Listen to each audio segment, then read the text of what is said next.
Porque Deus amou o mundo de tal maneira que deu o seu Filho unigênito para que todo aquele que nele crê não pereça, mas tenha a vida eterna.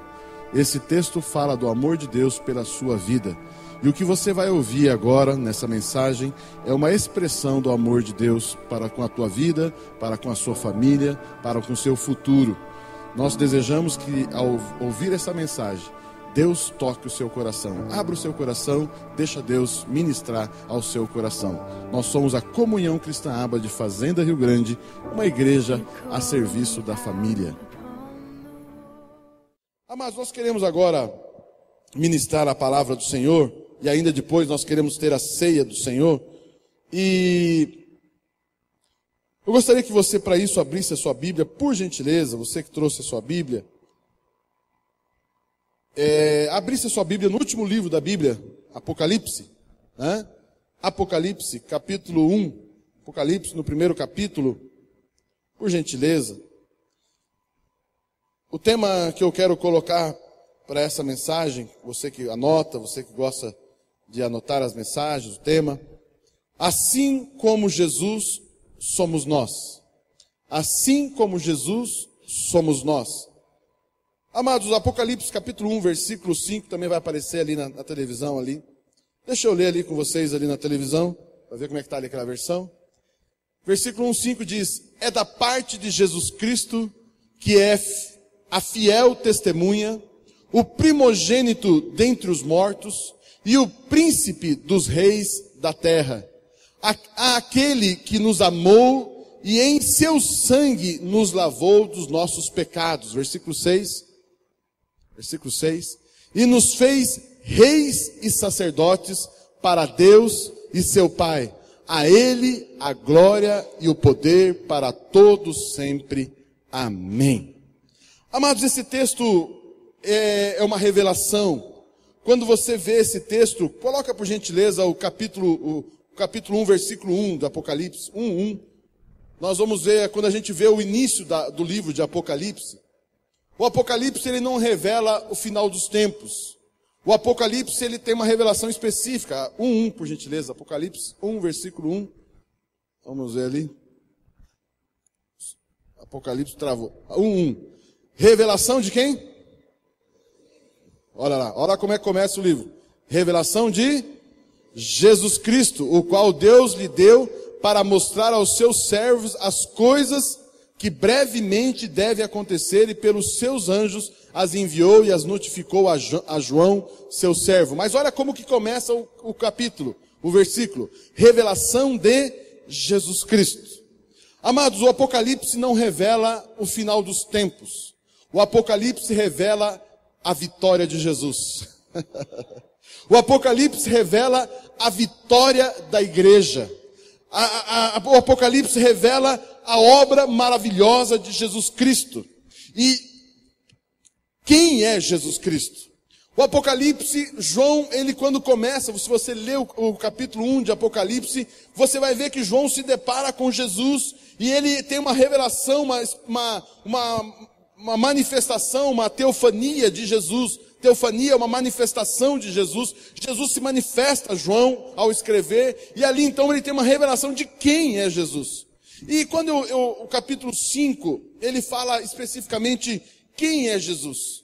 Mas por que é importante nós sabermos quem é Jesus? Primeiro, lógico, para sabermos que Ele é o Senhor dos senhores, o Rei dos reis, o Filho de Deus.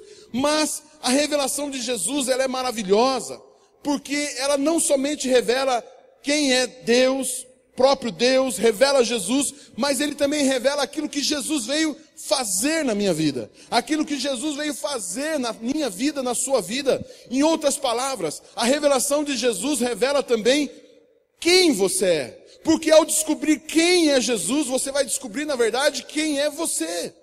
Amados, o que eu quero com essa mensagem hoje aqui, é mais uma vez revelar, trazer para você um pensamento, trazer para você um ensino, para mostrar para mim e para você quem é Jesus e quem somos nós.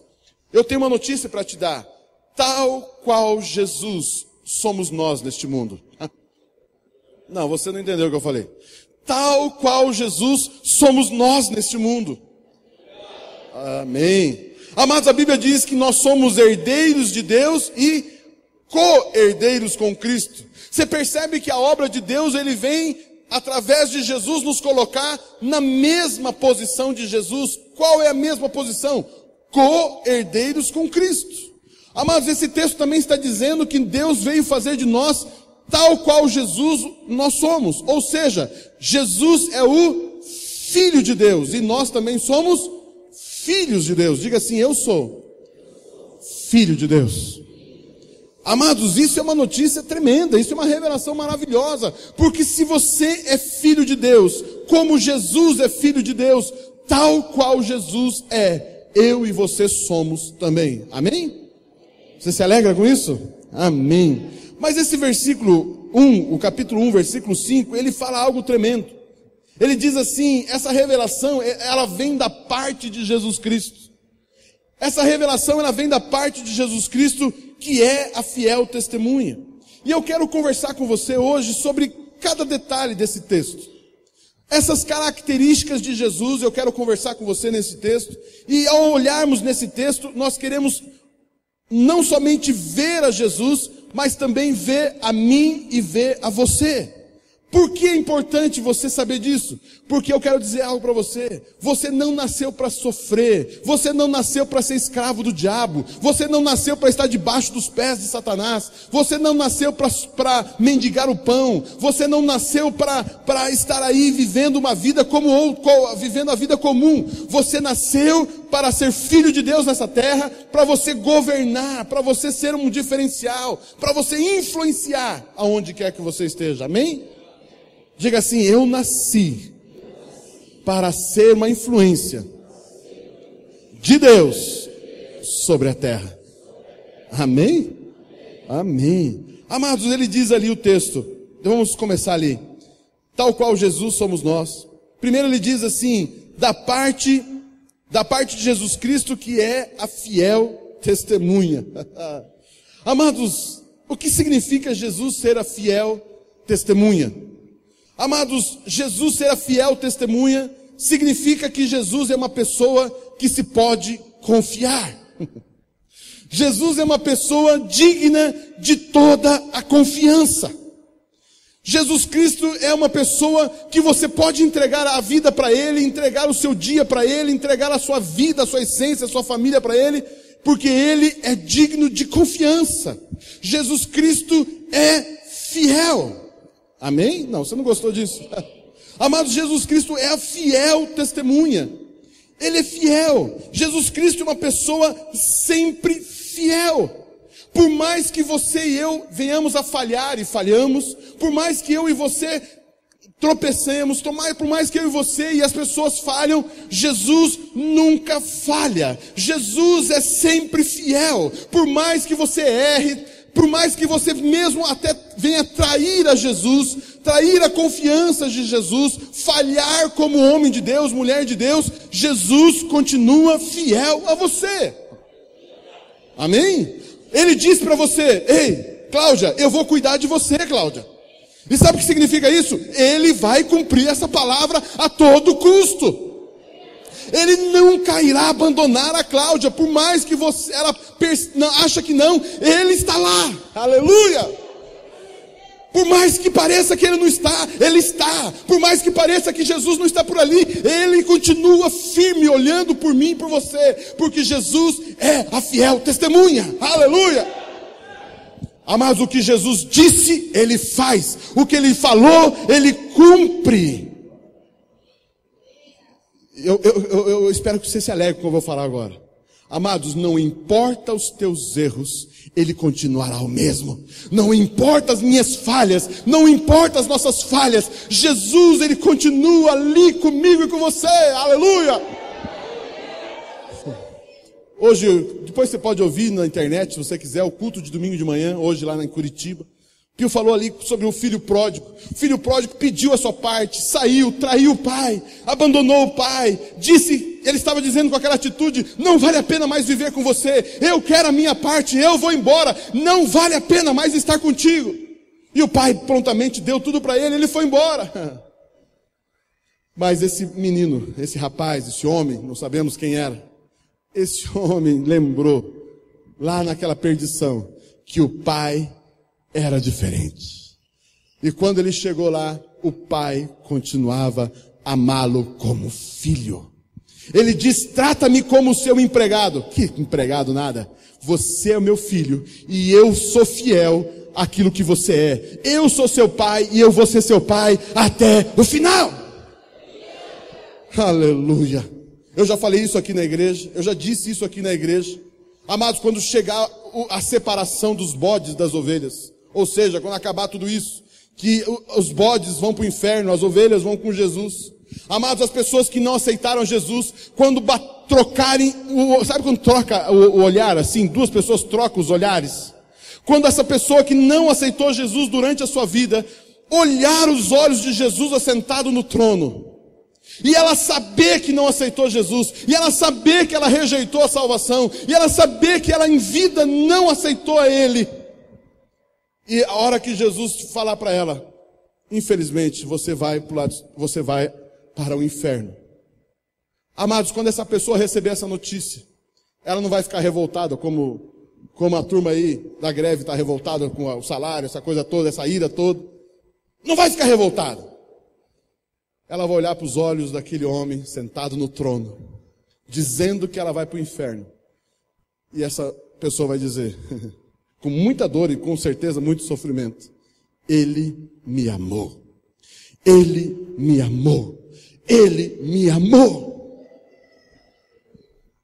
Queridos, eu quero dizer algo para vocês. Jesus é fiel testemunha. Amados, coloque para mim lá Salmo 34, por gentileza. Amados, esse texto é do Velho Testamento. Jesus não tinha nascido ainda, mas ele se encaixa perfeitamente. Salmo 34, ele diz ali, provai e vede que o Senhor é bom. Diga comigo, Jesus é bom. Não, você não entendeu o que eu falei. Jesus é bom. Ele é muito bom. Jesus é totalmente bom, bom demais. Bem-aventurado o homem que nele confia.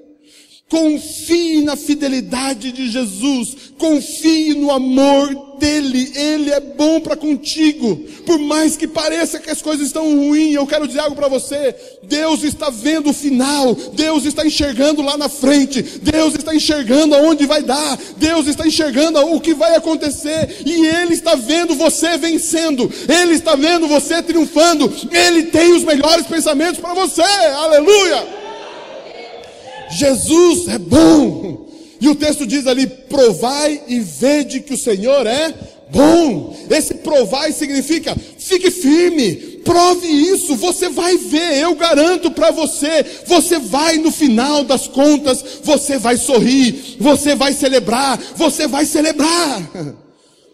Amado, você pode passar a tua vida inteira murmurando, porque está errado, porque está mal, porque está errado, blá, blá, blá, blá, blá, blá. E daqui a pouco Deus continua te amando. Ele continua te amando. E você, porque não é ruim, porque Deus não existe, porque Deus não sei o quê. E Ele continua te amando, Ele continua te amando. E daqui a pouco, vem a bondade de Deus.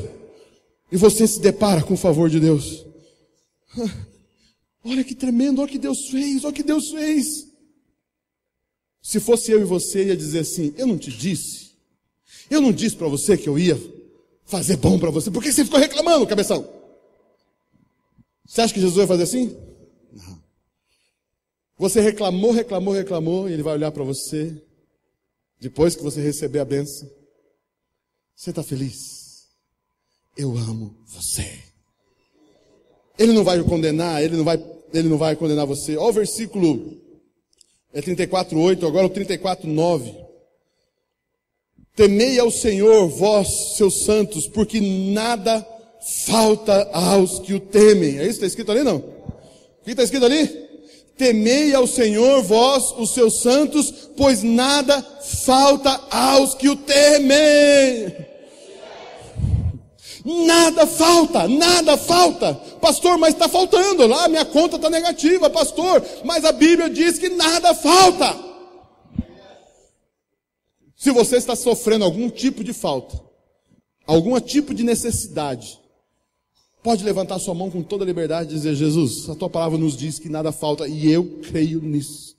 Por isso eu declaro agora, em nome de Jesus, o Senhor é a minha provisão, o Senhor é o meu sustento, o Senhor é bom em todo o tempo. Eu creio na provisão do meu Deus, eu creio na provisão do meu Jesus. O meu Jesus é o meu pastor e Ele não me faltará. Aleluia, creia nisso, queridos. Versículo 10. Os leõezinhos necessitam e sofrem fome, mas aqueles que buscam ao Senhor, bem algum lhes faltará. Não, você acha que você não está aqui, você não está aqui hoje. Os filhos dos leões necessitam e sofrem fome, mas aqueles que buscam ao Senhor, bem nenhum faltará. Eu, se eu fosse você, diria o seguinte: esse versículo foi escrito por minha causa. Diga isso. Esse versículo foi escrito por minha causa. Ele está escrito na Bíblia por minha causa. Diga a pessoa que está do seu lado: se você não crê nisso, eu creio. Faz falar para ele. Fala. Agora diga para ele: eu espero que você creia, porque é para você também. Ah, mas olha ali que tremendo. Os que buscam o Senhor, bem nenhum faltará. Quem é que está dizendo isso? Quem é que está dizendo isso? Quem é que está dizendo isso? Essa é a palavra de Deus. Se é Deus que está dizendo, e Ele é digno de toda a aceitação, Ele é fiel, pode acreditar.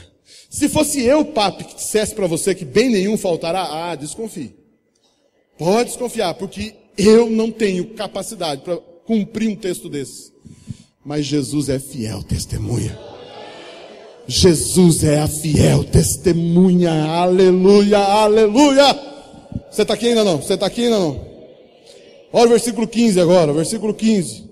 Os olhos do Senhor estão sobre os justos, e os seus ouvidos atentos ao seu clamor. Amados, Jesus está te escutando. Pode orar, pode clamar, pode chorar, pode buscar. Ele está escutando você. A palavra de Deus diz que as nossas orações são recolhidas numa taça. As nossas orações, meu irmão, não são palavras ditas ao vento, não. As nossas orações são recolhidas na taça. Que tremendo isso! Sabe o que significa isso? Queridos, Deus não joga fora as tuas orações. Pode até ser que você orou errado, pode até ser que você pediu de uma forma errada, mas, meu irmão, mesmo que você pediu algo da forma errada, Deus se alegra com a sua oração. E se o Leslie pediu uma coisa errada, Ele não vai dizer: está pedindo de novo errado, Leslie, você é muito egoísta, você só pede para você, é assim que Deus faz? Não! Deus vai falar: Leslie, obrigado por essa oração, mas eu tenho algo melhor para te dar do que isso que você está pedindo. Eu vou fazer algo melhor ainda. Aleluia. Eu vou dar uma notícia, eu espero que você se alegre. Queridos, quando você pede algo errado, isso move Deus a te dar algo certo. A Luciana está pedindo algo errado, mas sabe o que? Luciana, não é isso que você está querendo. Isso que você está querendo eu não vou te dar, mas eu vou te dar o que você está precisando. Aleluia! Sabe por quê? Porque por mais que você ore errado, mas está orando para Ele, a sua oração está demonstrando que você crê nele. A sua oração está demonstrando que você acredita nele. A sua oração está demonstrando que você o ama, que você o busca. O texto diz: aqueles que o buscam. Aonde estão aqueles que buscam ao Senhor? Como que eu conheço alguém que busca ao Senhor? Simples. É só medir as suas orações. Mas quais orações? Orações certas, corretas? Não! Você é uma pessoa que ora. Você é uma pessoa que busca o Senhor. A palavra de Deus diz, volta lá o versículo, acho que 10, se eu não me engano, volta o 10 lá. O 10, provai, o 10, os filhos do leão, mas aqueles que ou aqueles que pedem o correto, está escrito isso não? Aqueles que pedem a coisa correta, é isso que está escrito não? Aqueles que o buscam. Você percebe que ele não coloca a forma de buscar? Você percebe que ele não coloca a forma correta de buscar? Ele só está dizendo o seguinte: aqueles que me buscam, me honram. Aqueles que me buscam, demonstram que me amam. Onde estão aqueles que buscam o Senhor? Busque ao Senhor, busque ao Senhor. Buscai Buscai ao Senhor enquanto se pode achar. Aleluia. Versículo 17. Olha o 17, que lindo ali. Olha lá. Os justos clamam. Aleluia. E o Senhor os ouve. E os livra de algumas angústias. Livra de algumas angústias. Todas as angústias. Aleluia. E o Senhor os livra de todas as angústias. Aleluia. Amados, clame ao Senhor, busque ao Senhor. O que é buscar ao Senhor? É você orar, é você dia a dia estar no... Isso faz parte da sua rotina. Na sua rotina de vida está buscar a Ele. E o que é clamar ao Senhor? Clamar ao Senhor é chorar, é gritar, é clamar por Ele. Clamar é como aquele que busca...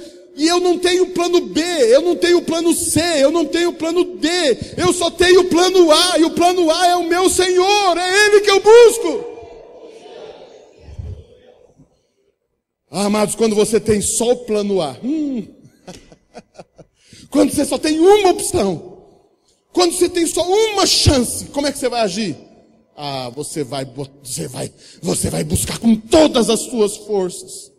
Amados, por que eu estou falando tudo isso? Porque Jesus é a fiel testemunha. Aleluia. Aleluia. Versículo 19. Amados, o Salmo 34 é maravilhoso, né? Olha o versículo 19. Ai, meu Deus. Olha, vou chegar perto aqui. Muitas são as... Sabe o que significa isso? Deus sabe que eu sofro. Deus sabe que eu tenho problemas. Deus sabe que nós temos aflições. Muitas são... Não é pouca não, está escrito lá. Muitas.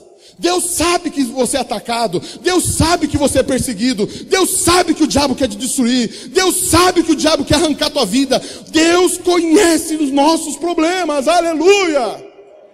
E sabe por que Ele sabe? Porque Ele te escuta. Sabe por que Ele sabe? Porque Ele te vê todo dia. Muitas são as aflições dos justos.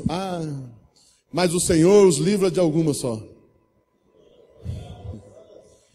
Mas o Senhor os livra de... Amados, será que vale a pena crer nisso, não? Será que vale a pena crer num texto como esse? Então diga assim, esse texto é para mim. Diga assim, eu recebo isso. Versículo 20 diz, e Ele guarda todos os... meu Deus. Você recebe isso na sua vida? Eu nem li. E Ele o quê? Ele guarda todos os seus...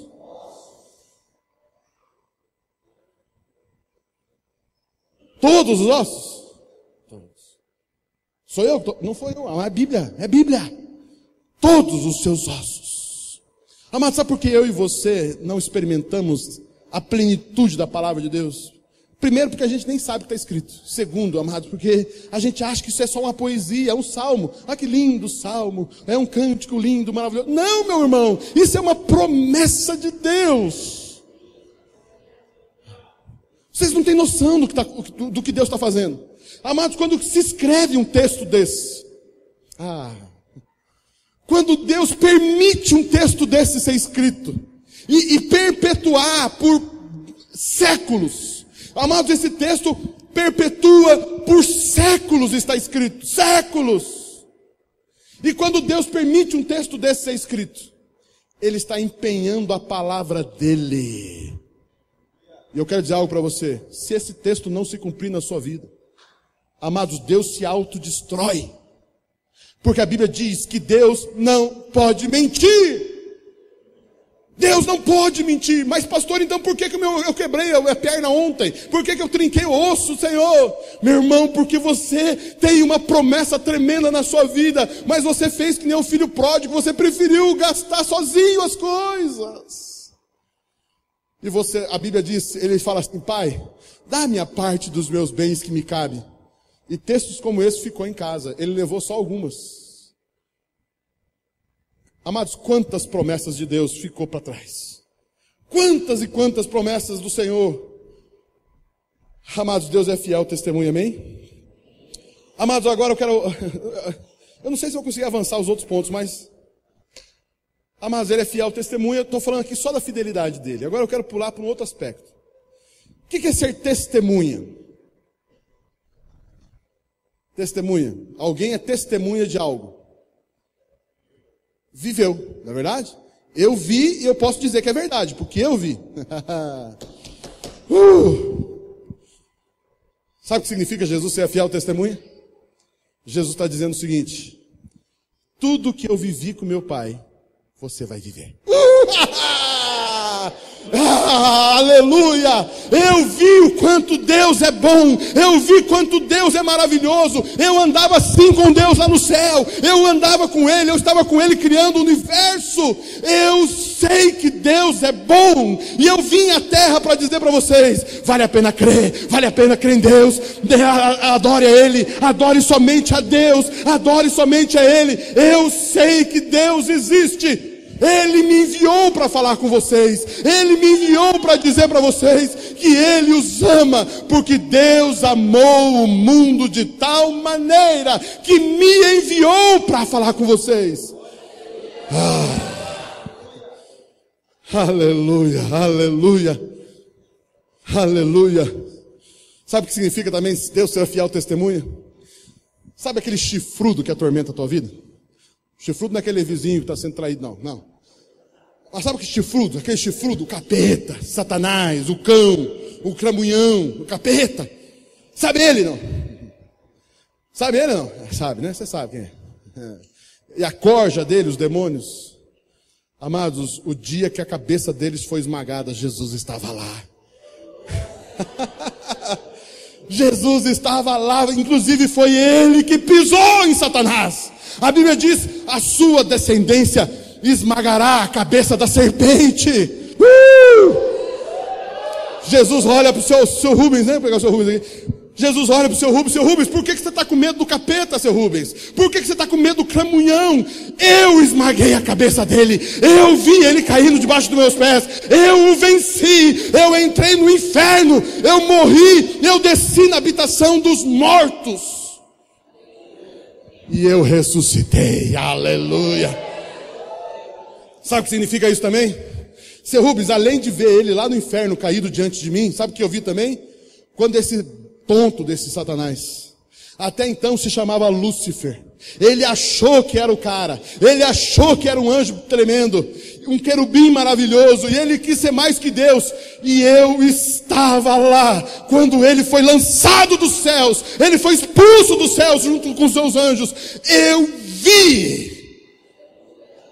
E eu quero dizer algo para você, Jesus testemunhou 2 derrotas de Satanás, e quando ele diz para você: não temas, não temas, ó pequeno rebanho, não temas, porque eu te dou a vitória contra Satanás e seus demônios. Os Satanás e seus demônios estão debaixo dos nossos pés, creia nisto.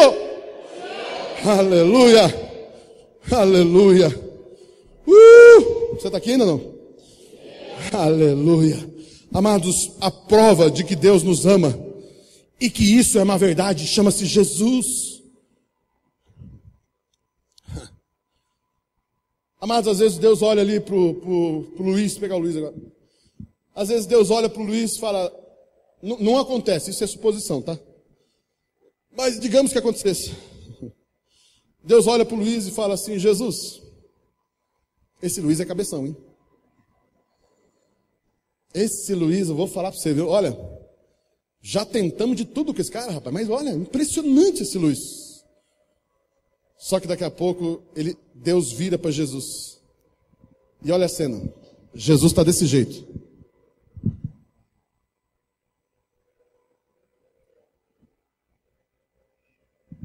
Jesus mostra para o Pai os furos na mão. Jesus faz assim: Pai, mas eu morri pelo Luiz. A palavra de Deus diz que Deus intercede, Jesus intercede por nós diante do Pai.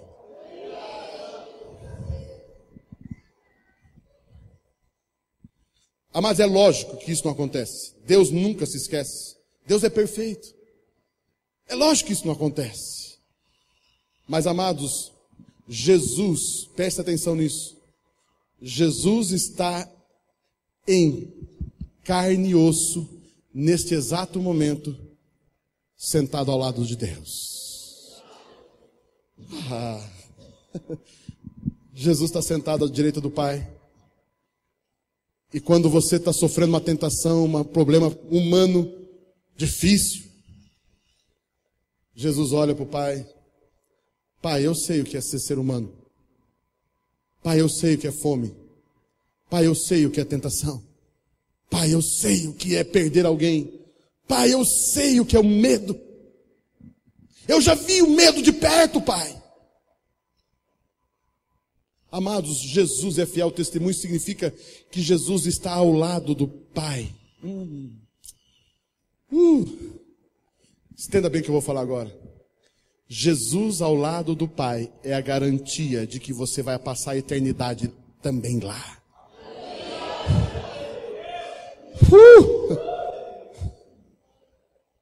Sabe aquele cheque calção? Me permita, estou diminuindo demais aqui, Jesus. Mas sabe, para vocês entenderem na prática, sabe aquele cheque calção? Jesus é esse cheque lá no céu. Ele é a garantia de que se você entregar a tua vida para Jesus, você vai passar a eternidade com Ele. E digo mais, e digo mais, Jesus à direita de Deus é a garantia. Cadê os versículos lá? Põe lá um, qualquer lá. Um deles lá que estava lá, por favor, volte, versículo lá. Muitas são as aflições do justo, mas o Senhor o livra de todas. E Ele guarda todos os seus. Jesus à direita do Pai é a garantia para que isso se cumpra na sua vida. É a garantia, é a garantia. Amém? Você recebe isso, não? E eu disse o seguinte: tal qual Jesus é, nós somos. Sabe o que significa isso?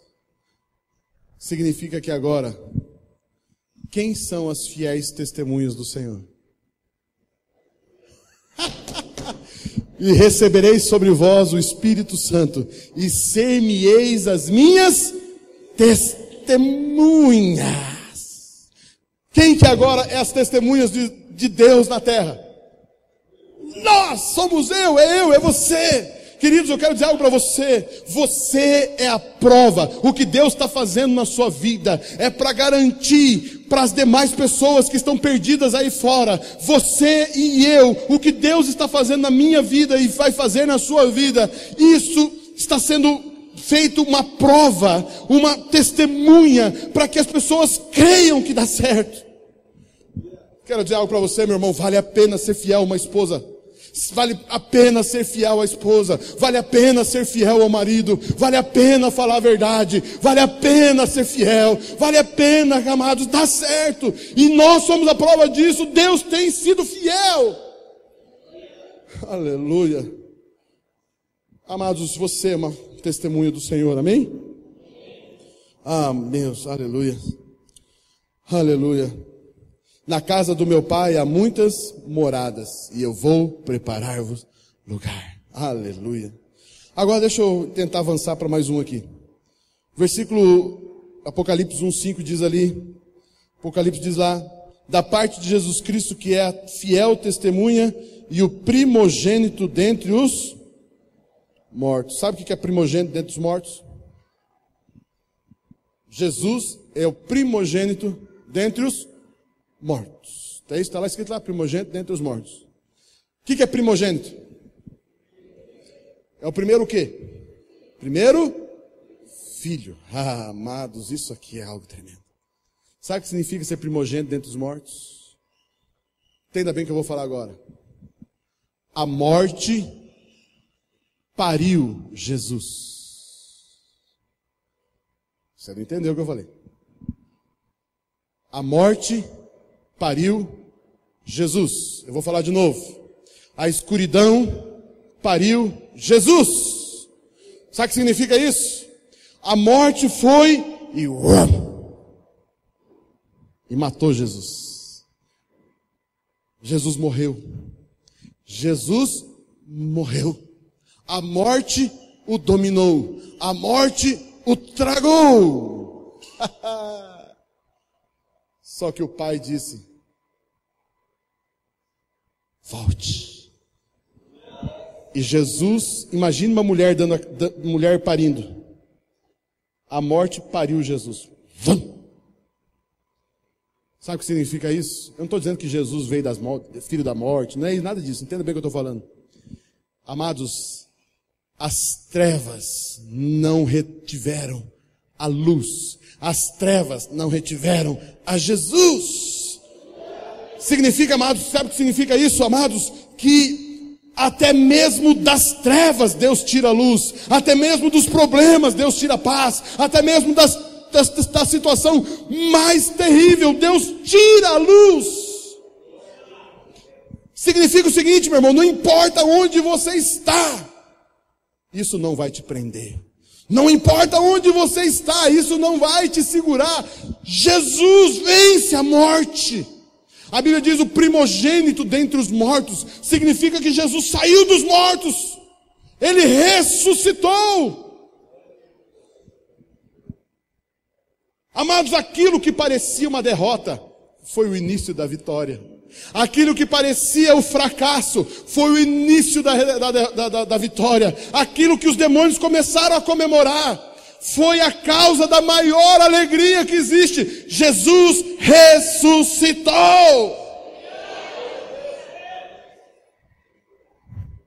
Amados, sabe o que significa também esse texto?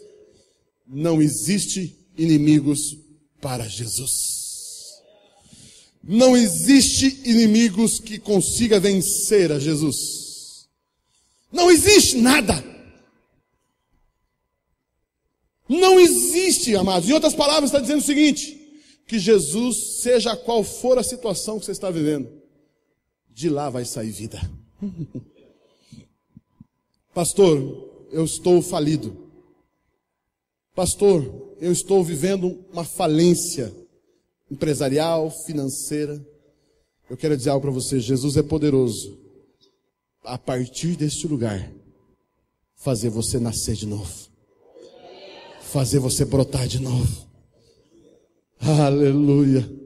Amados, mesmo a árvore cortada ao cheiro das águas brotará. Mas o texto diz o primogênito. O que significa o primogênito? O primeiro o quê? Então quer dizer que tem outros?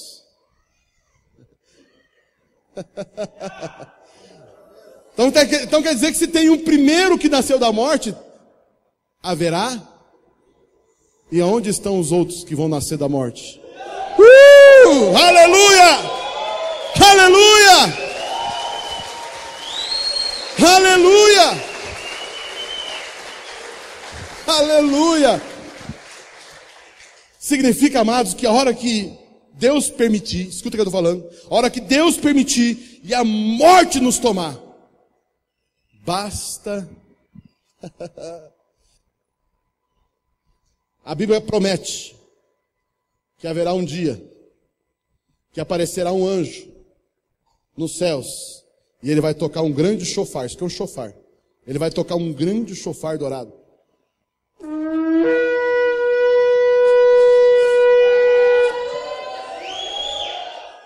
Sabe o que vai acontecer?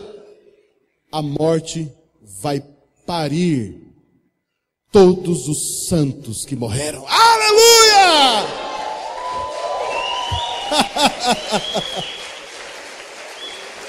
Todos eles sairão. Todos eles sairão a um toque do chofar. E a Bíblia diz que nós nos encontraremos com o Senhor nos céus. E a Bíblia diz que a hora que esse chofar tocar, os mortos, a Bíblia é tão tremenda, amados, a Bíblia é tão tremenda, diz, e os mortos darão, e a morte dará os seus mortos. Ele ressuscitará, ela terá que soltar. E aqueles que não ainda estiverem vivos naquele momento, a Bíblia diz que num piscar de olhos, o seu corpo será transformado. E automaticamente você vai receber um corpo igualzinho de Jesus. O mesmo corpo que Jesus tem agora, você vai receber um igual. Aqueles que ressuscitaram vão ganhar um corpo igual de Jesus, e aqueles que estiverem vivos vão receber um novo corpo, e todos vamos nos encontrar com Ele. Já pensou o desespero das trevas? Ah, meu Deus, meu Deus, meu Deus. Eu quero dizer algo para você. A marca do primogênito dentre os mortos está na sua vida. Eu quero dizer algo para você. Se alguma coisa das trevas está segurando a tua vida hoje, eu estou aqui hoje como homem de Deus, e em nome do Senhor Jesus para declarar que as trevas que estão prendendo a sua vida, prendendo o seu casamento, prendendo as tuas finanças, prendendo os teus filhos, eu declaro agora que as trevas soltem a sua vida, que as trevas soltem as suas finanças, que as trevas soltem o teu casamento, que as trevas soltem a tua saúde. Talvez você venha aqui na igreja, me viu tocar várias vezes isso aqui. Ah, pastor, que esse chifre que ele toca aí? Ah, mas isso aqui é um chofar. É chifre mesmo, isso aqui é um chifre de antílope. Só que, amados, é um chofar. Isso aqui é a mesma trombeta que tocaram quando as muralhas de Jericó caíram. Quando a Bíblia diz no Velho Testamento trombeta, isso aqui, não é aquela de metal, não. É chofar. A palavra no hebraico ali é chofar. Chifre. Tem chifre de carneiro também. Mas por que se toca o chofar? Isso é bom aqui esclarecer, porque às vezes as pessoas não têm essa dúvida. Principalmente se eles estão chegando agora, talvez não entendam por que quem toca esse chifre aqui. Amados, esse chifre aqui chama chofar. Significa que quando... O que passa por dentro aqui? O que passou para fazer esse barulho? Só ar. O ar é a palavra de Deus.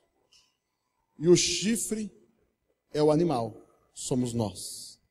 Significa, amados, que quando você está vazio do seu homem velho, quando você está vazio da carnalidade, porque para esse chifre tocar, saiu a carne aqui de dentro.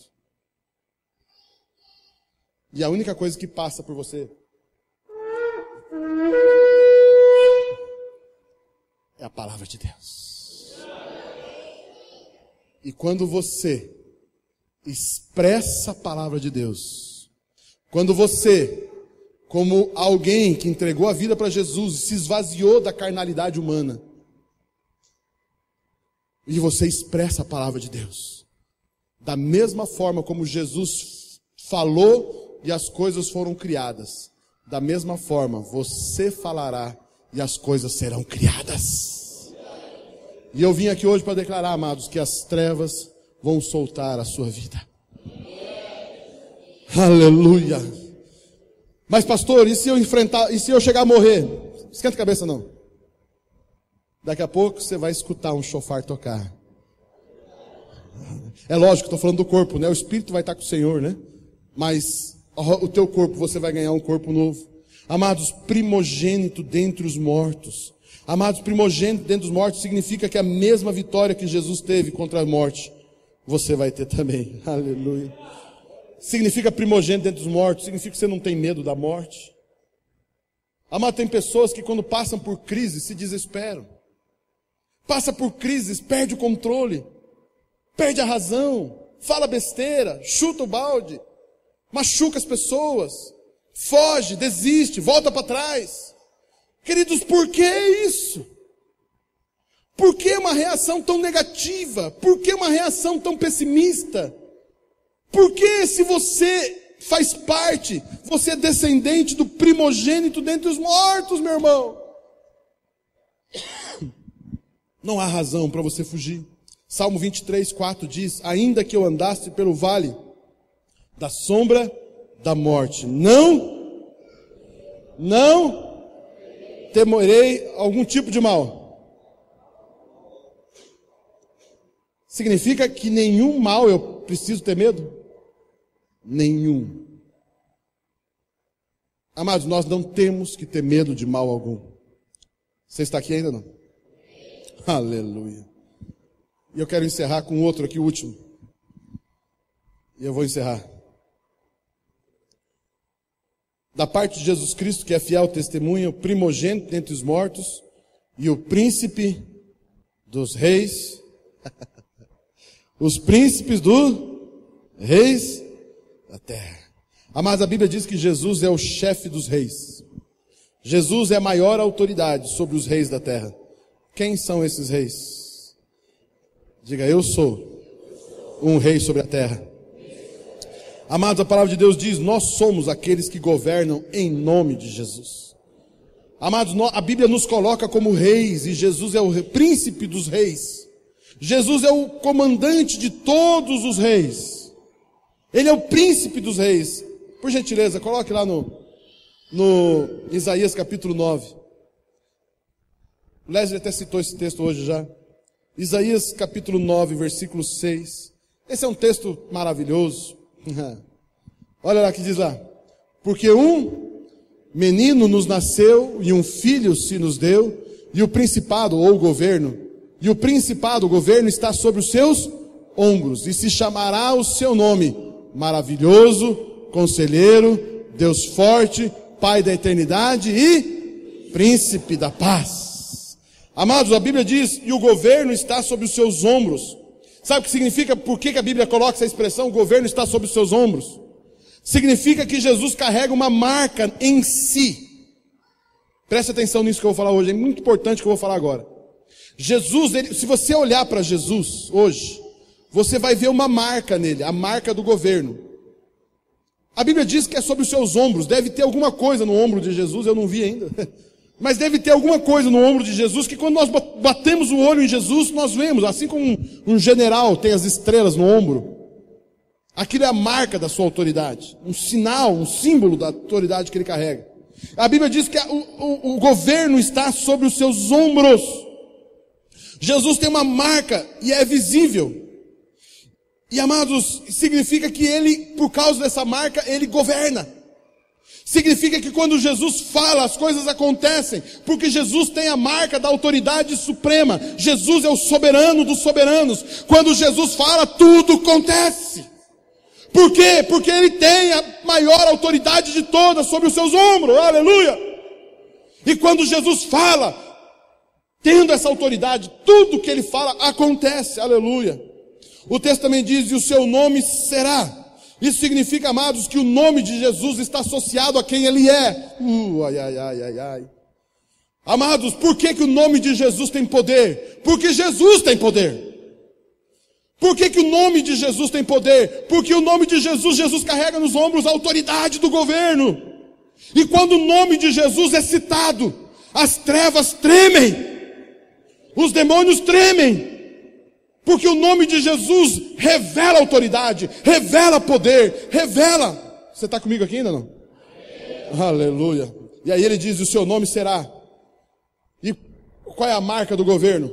Maravilhoso, ele faz maravilhas. Conselheiro, ele tem todo o conselho, a sabedoria. Ele é Deus forte, tem todo o poder. Ele é o Pai da eternidade, tudo que ele faz é eterno. E ele é o príncipe da paz, tudo que ele faz, ele gera paz. Mas o versículo 7, coloca lá o versículo 7.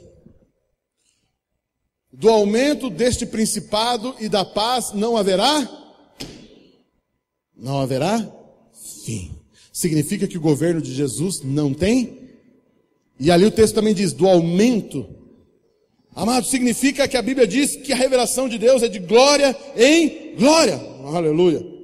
E ele diz ali também mais, do aumento do seu governo e paz não haverá fim, e sobre o trono de Davi e no seu reino, para estabelecer e o fortificar em retidão e em justiça, desde agora e para sempre. O zelo do Senhor dos exércitos fará isso. Amados, aqui diz, sobre o trono de Davi e do seu reino. Amados, deixa eu dizer algo para você. O governo de Davi, quando fala sobre o trono de Davi, quem não sabe, Davi foi um rei, o maior rei que Israel já teve, um rei sobre a terra. Quando a Bíblia diz que o governo de Davi, Jesus está sentado sobre o trono de Davi, está dizendo o seguinte, que Jesus ele tem um governo nos céus, amém? Jesus já tem nos céus, ele está sentado num trono. Ele tem todo o governo nos céus e Mas qual é o trono que faz ele governar na terra? O trono de Davi. Então quando a Bíblia diz o trono de Davi, está falando do trono na terra. Existe um trono no céu e existe um trono na terra. E o nome do trono da terra é o trono de Davi. Jesus herdou os dois tronos. Jesus herdou o trono nos céus, herdou o trono na terra, o trono de Davi, e herdou o trono nas trevas. Quando Jesus desceu lá, deu um chutão assim no Satanás, e disse assim: quem manda no inferno sou eu. Por que você fala uma coisa dessa? A Bíblia diz que Jesus tem a chave da morte do... Cícero, você tem a chave da sua casa? O que significa isso? Se você tem a chave da sua casa, o que significa isso? Que você é o que da sua casa? Você é o dono, você é a autoridade. Se Jesus tem a chave do inferno, o que significa? Ele tanto manda no inferno. Vocês acham que é o diabo que manda no inferno? Não. Quem manda no inferno é Jesus. Ele tanto manda no inferno que é lá que ele vai botar todo mundo que não aceitou ele. É Jesus que põe lá dentro. Jesus está sentado num trono nos céus, no trono na terra, o trono de Davi, e está lá no inferno, ele manda também. Jesus tem toda a autoridade nos céus, na terra e embaixo da terra. Jesus está sentado num trono, aleluia! Aleluia! E a Bíblia diz, e o zelo do Senhor fará isso. Agora eu vou encerrar aqui, e aqui eu espero que você dê pelo menos um glória a Deus, um aleluia, né, um reteté aí, Jesus veio à terra? Não. Veio. Venceu a morte na terra? Venceu. Derramou o céu, o sangue dele foi derramado no céu ou na terra? Terra. A vitória de Deus, de Jesus, foi estabelecida em primeiro lugar na terra, depois no inferno, depois no céu. Venceu na terra, venceu no inferno e subiu aos céus. Amém? Entenderam isso? Só que Jesus subiu nos céus. E quem hoje está sentado no trono de Davi na terra? Quem está assentado no trono de Davi na terra hoje? Não, você não entendeu. Amados, hoje quem está assentado no trono de Davi são os reis e sacerdotes. Aleluia! Jesus subiu e ele deixou você lá. Jesus subiu e deixou você sentado lá. Sabe o que significa isso, queridos? Que aquilo que você disser na terra irá acontecer. Aquilo que você declarar na terra irá acontecer. Porque o governo de Deus, o governo de Deus está sobre os seus ombros, está sobre os seus ombros, está sobre os seus ombros. O governo de Deus está nos seus ombros, significa que você tem a autoridade de Deus. Você tem a autoridade de Jesus. Amados, quando Satanás, os demônios olham para o Sidney, primeiro ele vê duas coisas na vida do Sidney: o sangue e o sinal do governo.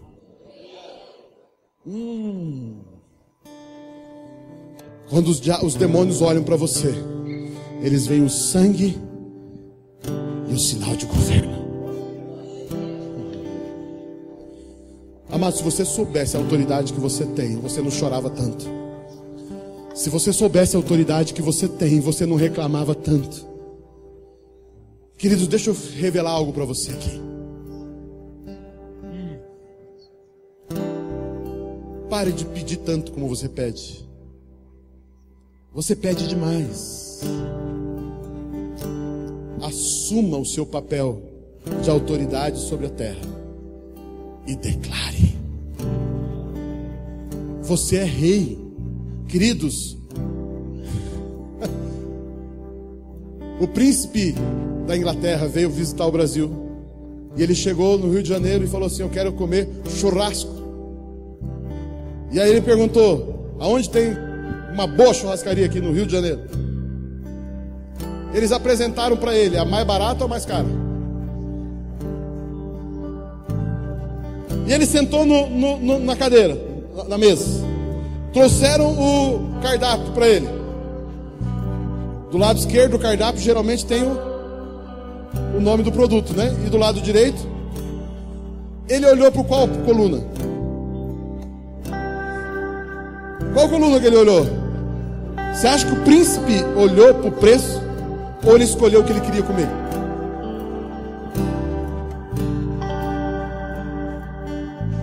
Ele escolheu o que ele queria comer, porque para ele dinheiro não é problema. E eu estou dizendo que você, o governo de Deus hoje está sobre os seus ombros. E você é rei na terra. Quando vai lá comer um sushi lá, né? Um tempô lá agora, né? Um sushi lá. Você vai escolher pelo preço ou pelo que você quer comer?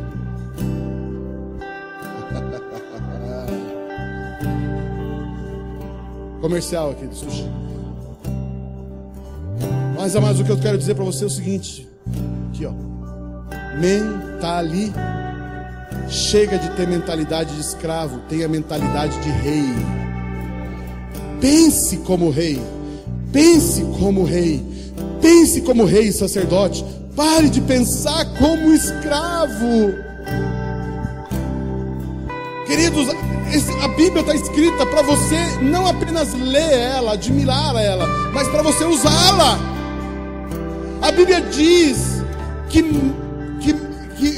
de todas as aflições, a Bíblia não diz que de todas as aflições o Senhor os livra de todas, não é isso que diz? Então como é que você age como rei? Está passando por uma aflição.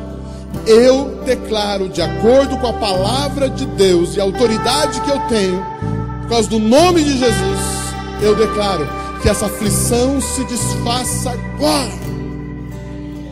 Você está procurando emprego? Antes de procurar emprego, diga: eu estou saindo hoje para achar o emprego.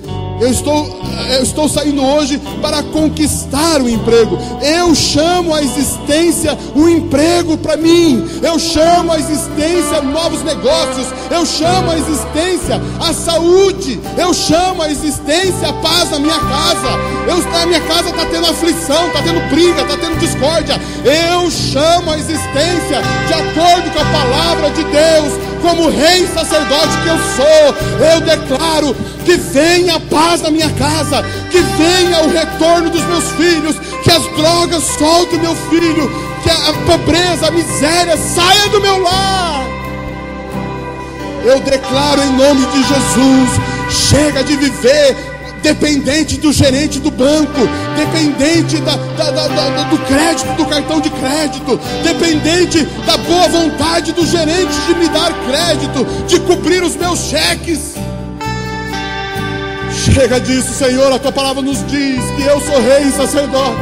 A tua palavra nos diz que eu sou herdeiro do Senhor. Eu sou rei sobre a terra.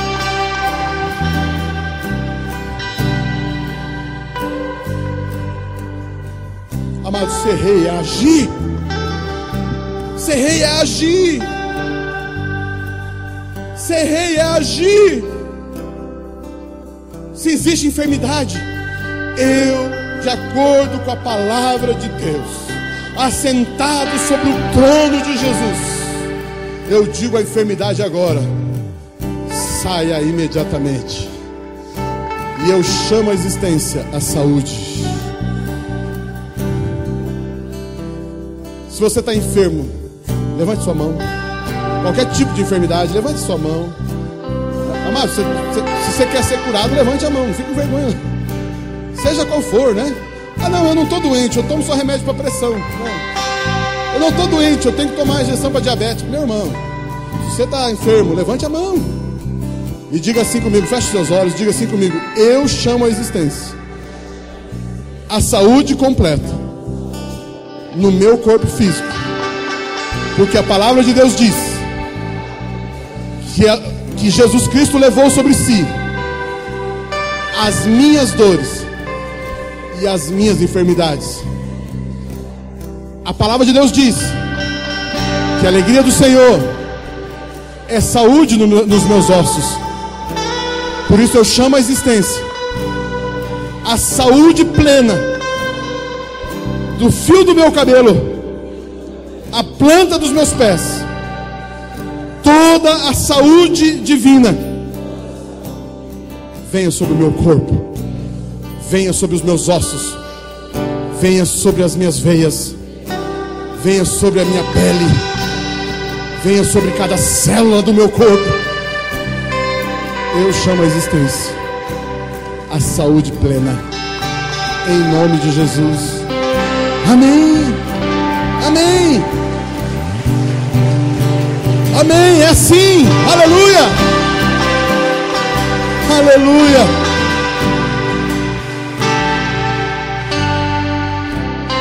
As pessoas chegam e falam assim: você tem pressão alta porque o seu pai morreu disso, o seu avô morreu disso, a sua herança é essa doença aí. Eu quero dizer algo para você: o seu pai é Deus. Deus tem doença ou não? Você tem que ter doença? Então, amados, não aceite isso não. Eu quero declarar que eu sou descendente do Pai Celestial, e o meu Pai Celestial é saúde plena. O meu Pai Celestial tem toda a saúde. Eu sou herdeiro da saúde, eu sou herdeiro da vitória, eu sou herdeiro da paz. Aleluia. Amados, eu tinha mais alguns pontos aqui, mas passou muito horário, eu não quero tomar muito seu tempo, tem uma ceia ainda. Amém? Você recebe essa palavra? Semana que vem eu termino essa palavra, esse texto, mas eu queria deixar isso para você. Vamos nos colocar em pé, vamos aplaudir ao Senhor, Ele merece, Ele é digno.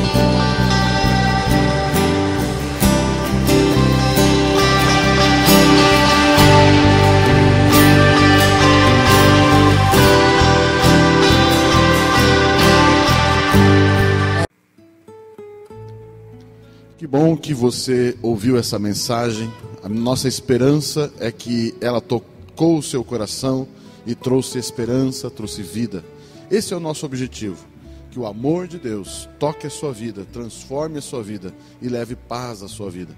Existe um outro texto da palavra de Deus que diz assim: em nenhum outro há salvação, porque debaixo do céu nenhum outro nome há, dado entre os homens, em que devamos ser salvos. Atos capítulo 4, versículo 12. Esse texto ele é muito claro, muito objetivo, e ele diz que debaixo do céu existe apenas um nome, nenhum outro nome, somente um nome, o nome de Jesus Cristo.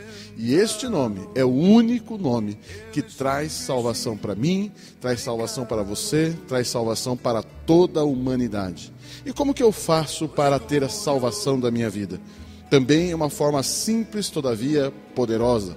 Você precisa apenas confessar esse nome. Você precisa apenas clamar por este nome. E quando você faz isso, crendo com o seu coração, a Bíblia garante que você será salvo. Seu nome será escrito no livro da vida e você passará a ter direito a viver a eternidade na presença do Senhor, juntamente com Deus Pai. Meu desejo é que você, nesse momento, entregue a sua vida a Jesus Cristo. E como que eu faço isso? Também de uma forma simples. Você faz uma oração. Então, eu vou orar e depois você pode repetir comigo essa oração. E desta forma, com essa oração, você pode ter a certeza de que você será salvo. Repita comigo essa oração e diga assim: Senhor Jesus, eu declaro que Tu és o meu Senhor e o meu Salvador. E eu declaro que Tu viestes em carne para me salvar. Eu peço perdão pelos meus pecados e eu renuncio a Satanás, a seus demônios e todas as suas obras. Eu te agradeço pela salvação da minha alma. Amém. Com essa oração, você ganhou, recebeu o direito de ser salvo e chamar Deus de Pai. Creia nisso, procure uma igreja mais próxima de você. Se você desejar, somos a Comunhão Cristã Aba, de Fazenda Rio Grande. Venha nos visitar, estamos aqui para servir você na nossa igreja. Deus te abençoe, você e a sua família, em nome de Jesus. Amém.